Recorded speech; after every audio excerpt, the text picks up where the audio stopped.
Salut les amis, j'espère que vous allez bien. Et oui, je suis là toujours frais et dispo, toujours là pour vous débriefer WW Raw. Et oui, le show rouge qui était là, qui était fidèle au poste, hein, vous le savez. On parlait beaucoup de SmackDown la semaine dernière parce que forcément il y avait Fastlane. Et donc, eh bien, bonjour à nos amis bien sûr de Wazani Radio si la vidéo est là. En tout cas, moi, je suis très heureux de vous retrouver. Et donc, eh bien, nous avons parlé du show rouge. A-t-il été de bonne facture? A-t-il été de mauvaise facture? Me donne-t-il envie, pardon, j'arrive plus à parler français, me donne-t-il envie de pouvoir être joie, être bonheur, être malice, être tout simplement de bonne humeur? Eh bien, je ne pourrais pas dire ça. Je ne pourrais pas dire ça parce que, au final, vous savez, c'est un peu bizarre, mais c'est comme quand vous faites un gâteau. Vous mettez les ingrédients, en fait vous avez des bons ingrédients, mais au final le gâteau il n'est pas réussi. Et c'est ça au final ce show de Raw. Les ingrédients étaient intéressants, mais au final le show n'est pas à la hauteur de ce qu'il voulait faire. Vous voulez vous dire franchement qu'est-ce que je voulais dire par là? Et pourtant tout avait plutôt bien débuté, hein, faut quand même l'avouer. Alors bien évidemment, si vous n'êtes pas d'accord avec moi, je le répète, n'hésitez pas d'ailleurs à me dire ce que vous avez pensé. Dites-moi voilà, si vous avez aimé, si vous n'avez pas aimé, si vous avez envie de vous taper la tête contre la table, si vous avez envie de demander la démission de Vince McMahon. Enfin, n'hésitez pas d'ailleurs à me dire ce que vous avez pensé, bien évidemment, de ce show. Bon, en tout cas, ça avait plutôt bien commencé. Ça avait plutôt bien commencé parce que Roman était là, Kurt Angle était là, et je trouve que Roman, en fait, je crois que on a enfin compris quelle est la vraie qualité de Roman Reigns. Roman n'aime pas les longs discours, les blagues, etc. Roman, il a besoin de parler vrai. Il a besoin d'avoir des sujets précis. Et forcément, quand il est dans un univers de sujets précis, Roman peut vous sortir des choses qui sont peut-être pas à la hauteur, mais qui sont en tout cas de très très grande qualité. Et d'ailleurs, le public le ressent très bien. Le public, en fait, il a parlé au public comme le public parlerait de Brock Lesnar, en fait. Et ce qui se passe, c'est que là, il touche encore plus haut. Parce que ce qui est très intéressant dans cette rivalité, c'est que il y a 2 ans, la rivalité avait, entre guillemets, tourné un peu en rond. Il fallait trouver une solution pour que Roman Reigns soit crédible face à un Brock Lesnar qui était aux abonnés absents. Et le problème, c'est que faire ça, ça a ses conséquences. Mais ça, c'était grosses conséquences. C'est-à-dire que Roman n'était pas prêt. Et il ne savait pas trop comment s'en sortir. Et ça n'a pas eu l'effet escompté. Cette année, les choses sont différentes. C'est-à-dire que Roman est dans une position où finalement, il a un sujet qu'il tient. Et qui finalement nous fait grossir. Parce que, au départ, c'était quoi finalement? C'était une sorte de dire, ouais, il y a un mec qui privilégie. En fait, typiquement, c'est comme dans une entreprise. Vous avez un mec qui est privilégié, le mec peut venir en retard, il peut pas faire son boulot, il peut faire ce que vous... Et le mec, jamais le patron ne lui dira quelque chose, tandis que toi, tu te démènes pour te casser les couilles, aller chercher du boulot, et toi, tu seras toujours considéré comme de la merde. C'est ça, en fait, que veut dire Roman Reigns. Et ça, on a tous été victimes de ça. Et ce qui est très intéressant dans le speech de Roman, c'est que Roman utilise ce speech avec... Voilà, en augmentant la dose. Alors je ne sais pas si tout ceci a été mis en scène, est-ce que c'est Roman qui finalement fait un peu ce qu'il veut? Parce qu'il y a quand même pas mal de roues libres, hein. Je sens quand même Roman beaucoup plus libre qu'il y a à peine 2 ans. Il y a 2 ans, Roman il était complètement bloqué. Là il n'est pas bridé, on a l'impression qu'il dit ce qu'il pense. Et honnêtement, peut-être que c'est ce qu'il pense réellement. Peut-être que pour lui, ça lui casse les couilles de ne pas voir pas voir Brock Lesnar toute la journée. Et c'est très intelligent d'avoir mis Vince McMahon dans le lot. Parce que Vince, finalement, on aurait pu utiliser, bien sûr, l'autorité, mais lui, il tape Vince McMahon. Et au final, quand il rentre et qu'il va dans la Goliath Position, c'est-à-dire la fameuse salle où tout se déroule finalement, il va à l'intérieur, et cette petite phrase de dire « Ouais, j'ai croisé Vince il n'y a pas longtemps », il va le voir, il lui dit « Moi, je veux Roman Reigns, je m'en bats les couilles, je veux Brock Lesnar, je m'en bats les couilles, je veux Brock Lesnar », et que ça va dans le bureau, ça aussi, c'est intéressant. Parce que ça veut dire que on n'est plus dans une histoire de Là, on n'est plus dans une histoire, on est bien sûr dans une storyline, comme d'habitude, dans une rivalité. Mais cette rivalité, elle va avoir une vraie saveur parce que Vince va être impliqué. Et là, c'est un employé qui finalement critique son patron, son patron dit, allez, viens, on va parler. Et je trouve que ça fait aussi très vrai. Alors, peut-être que... Alors, par contre, on va en parler, bien sûr. Il y a une petite incohérence, j'en parlerai après. Mais c'est vraiment de très, très bonnes critiques. En plus, Roman qui sort de la pièce et qui dit pas un mot à Renee Young. Quelle force de caractère aussi. Encore une fois, je pense que Roman n'est pas fait pour les longs discours. Il est fait pour les discours simples. Il est fait pour parler peu, mais pour parler bien. Et ça reste depuis le premier speech qu'il avait fait avec le Shield. Enfin, même pas un speech. La première phrase qu'il avait fait avec le Shield. Je pense que c'est ça, Roman Reigns. Roman Reigns n'aime pas les longs discours. Quand il commence à aligner plusieurs phrases, Roman, c'est fini. Prenez les speeches qu'il fait depuis qu'il a gagné l'Elimination Chamber. Ça dure pas longtemps. Ça dure 5, 6, 7, 8 minutes. Le speech qu'il fait, là, le premier speech où il parle de vérité, ça doit durer 5 minutes. Montre en main. Parce que il a un sujet, et ce sujet, il le développe. Et la semaine dernière, c'était pareil. Il a son speech, il a ses sujets, et il s'en sert comme ça. Et ça, c'est très très bien. Honnêtement, Roman m'a bien plu, et honnêtement, j'étais plutôt bien content. Alors, je parlais de la cohérence. Bah, si vous avez bien regardé, à côté de Vince, il y avait quelqu'un. C'était Shane. Shane O'Mac. Commissionnaire de SmackDown.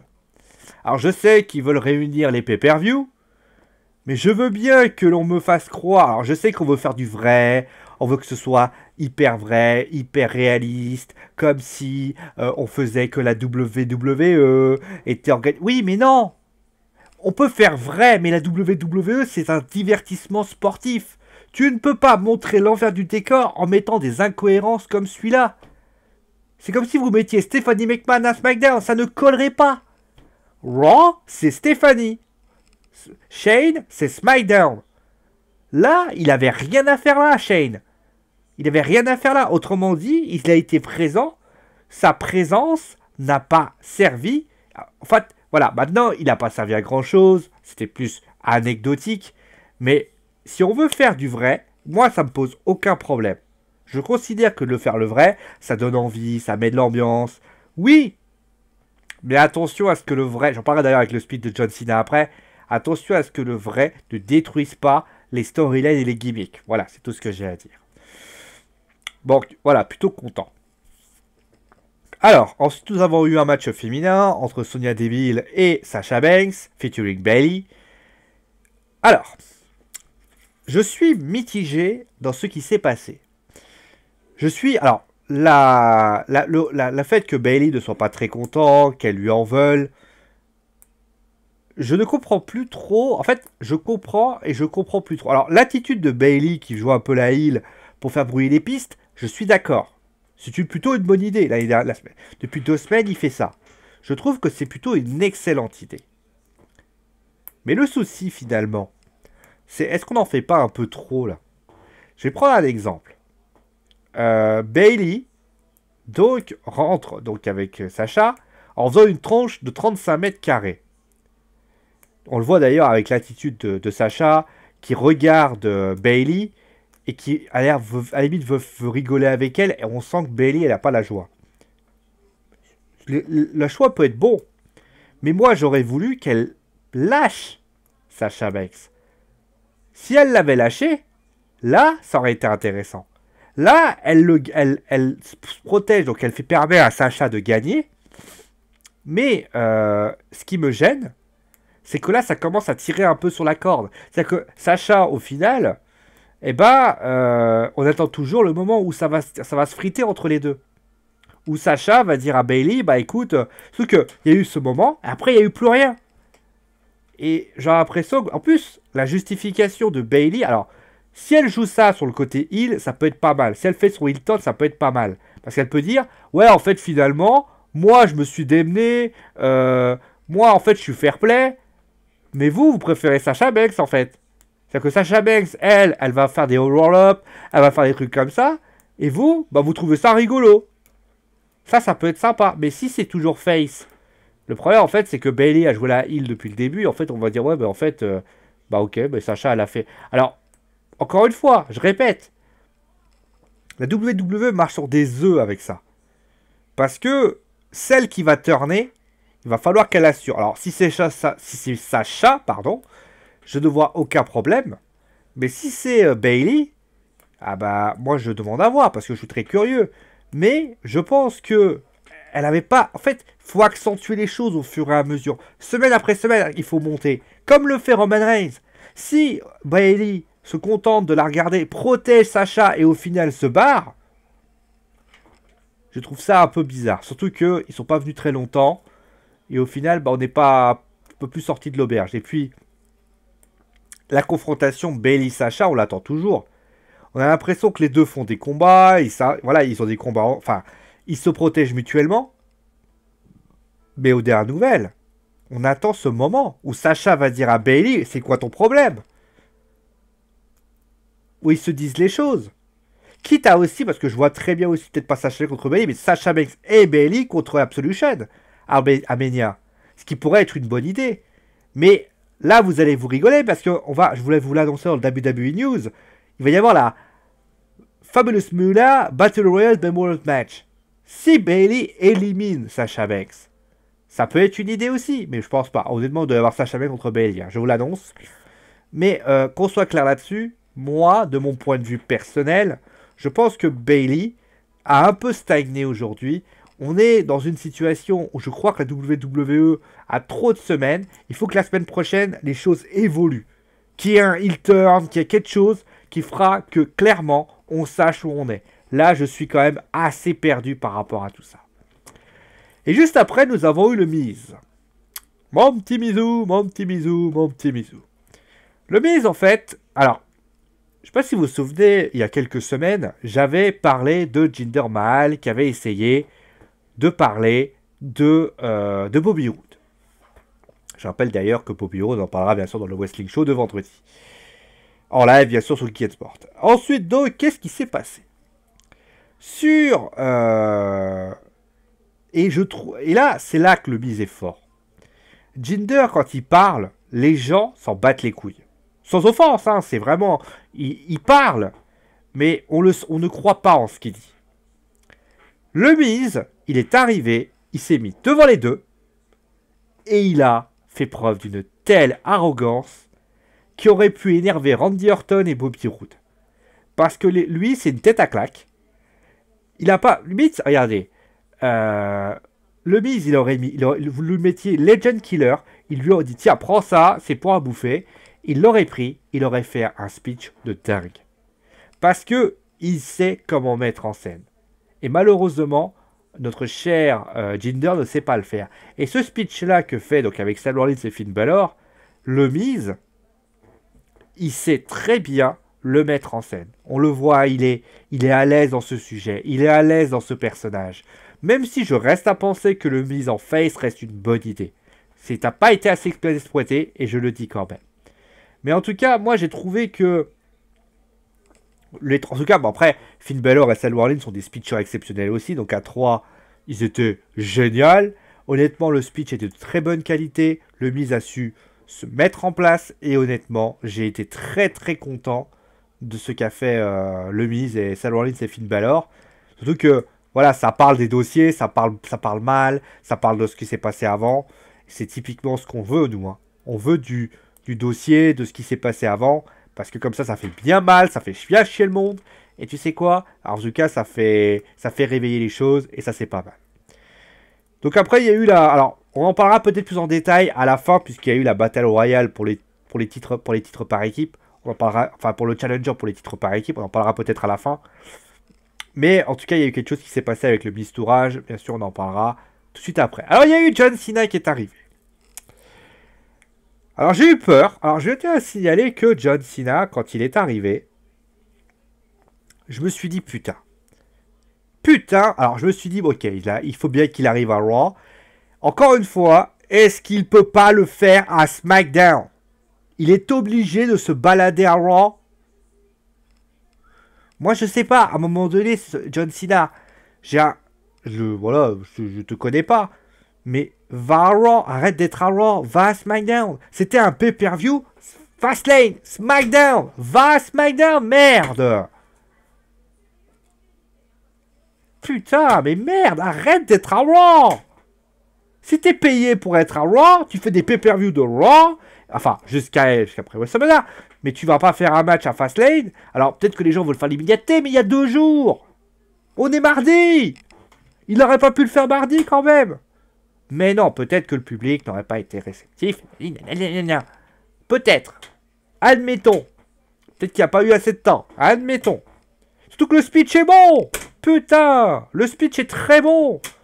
Je trouve que d'ailleurs, le fait qu'il est entre guillemets, il est entre guillemets mis en exemple le fait qu'il se serait un simple fan et que il va profiter, etc. Et alors après, le mec, il se met à défier l'Undertaker comme ça, il dit bon bah voilà, ça peut. Alors par contre, petit bémol, attention aux petites piques liées réseaux sociaux.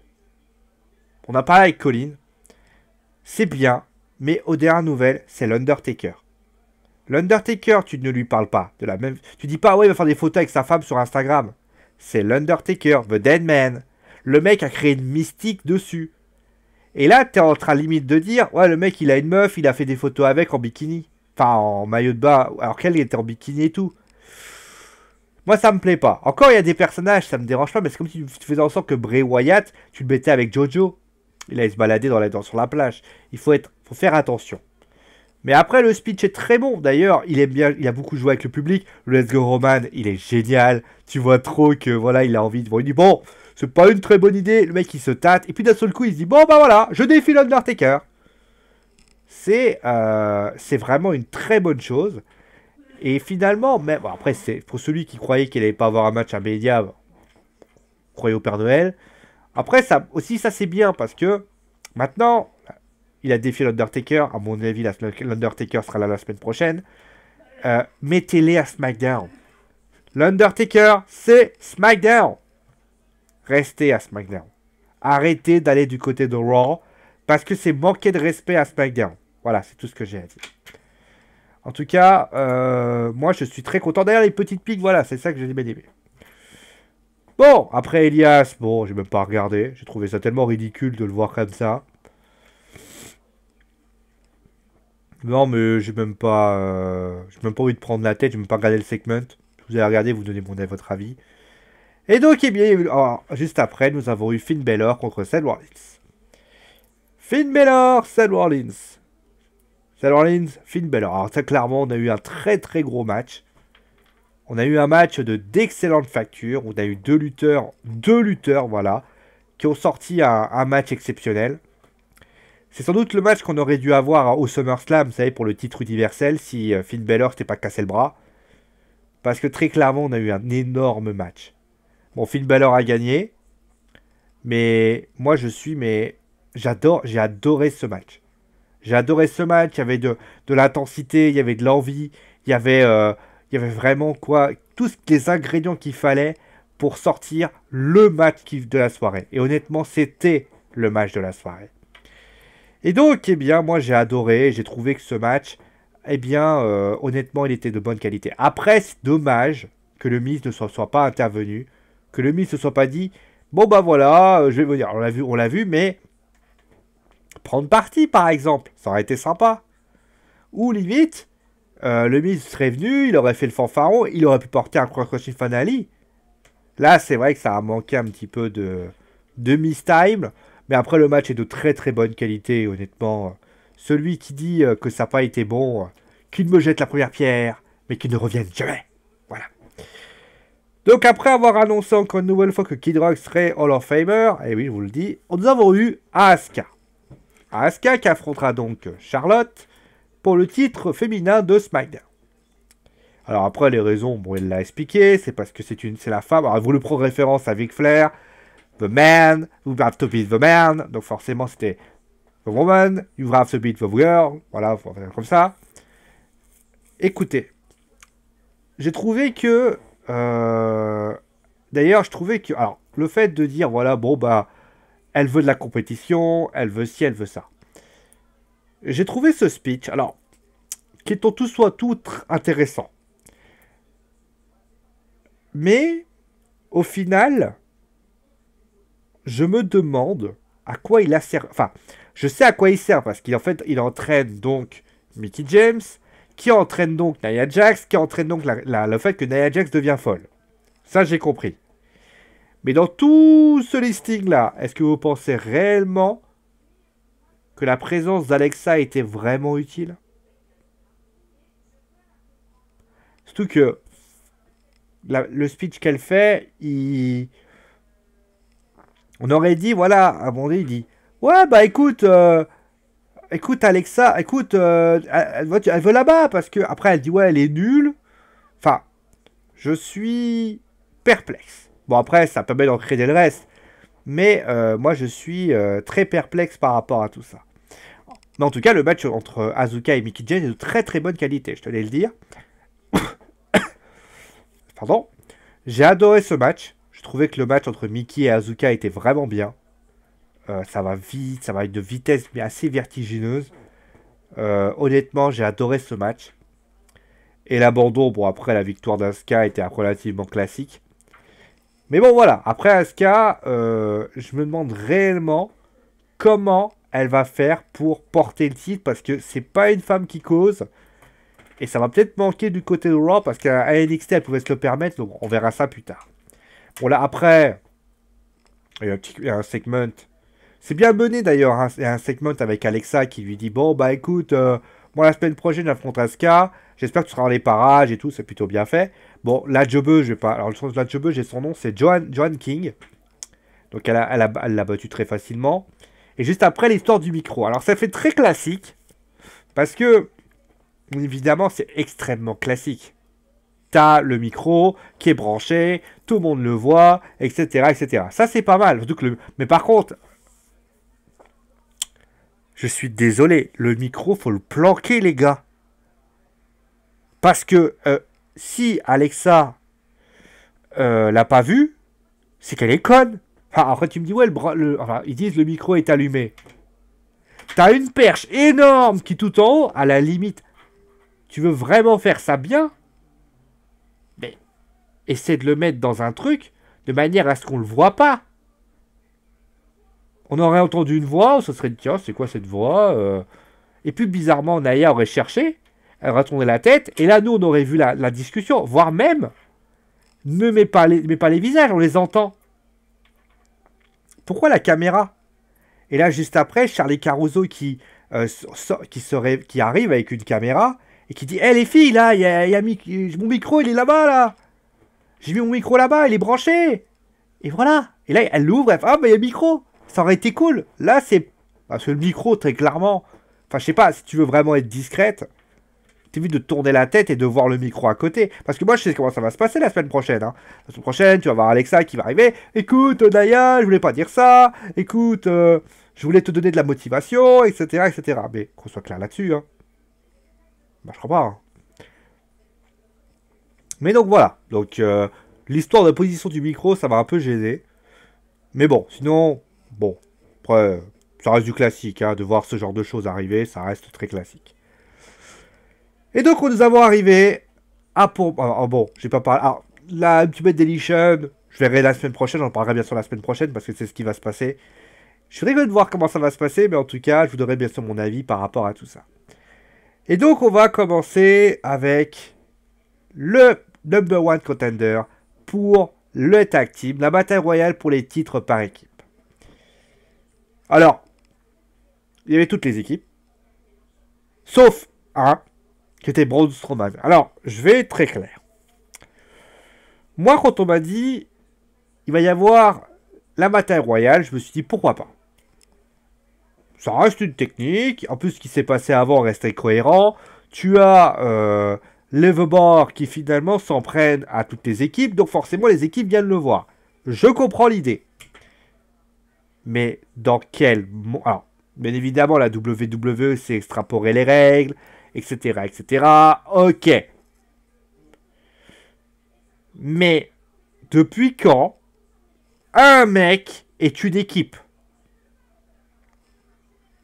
Ça peut justifier, par exemple, quand tu as une équipe, tu sens qu'il y a un solo qui va arriver. par exemple, alors il va devoir avoir une ligue, il va devoir avoir un mec, bien évidemment. Mais je suis désolé, encore une fois. À la limite, tu l'aurais mis à la Battle Royale dans Gravy Giant, j'aurais dit, bon, ok, il va mettre la balle, le mec qui va tout démolir, etc. Mais c'est comme cracher au visage de la division tag team. C'est comme leur dire à la division tag team, écoutez les gars, vous savez quoi? On compte pas du tout sur vous. C'est-à-dire que toi, on ne compte pas du tout sur vous. Braun Strowman, t'es tout seul, allez, vas-y. Mais non. Ça veut dire que Braun Strowman, à lui tout seul, il est capable, finalement, de démolir toute une équipe. La division tag team à lui tout seul. Alors oui, c'est possible, bien évidemment. Mais je suis désolé. Il a humilié la WWE. Si moi je suis Revival, je suis Good Brother, je suis tout ce que tu veux. En plus, les Good Brothers n'ont jamais eu un match de championnat pour les titres par équipe. Enfin, avec les... Bon.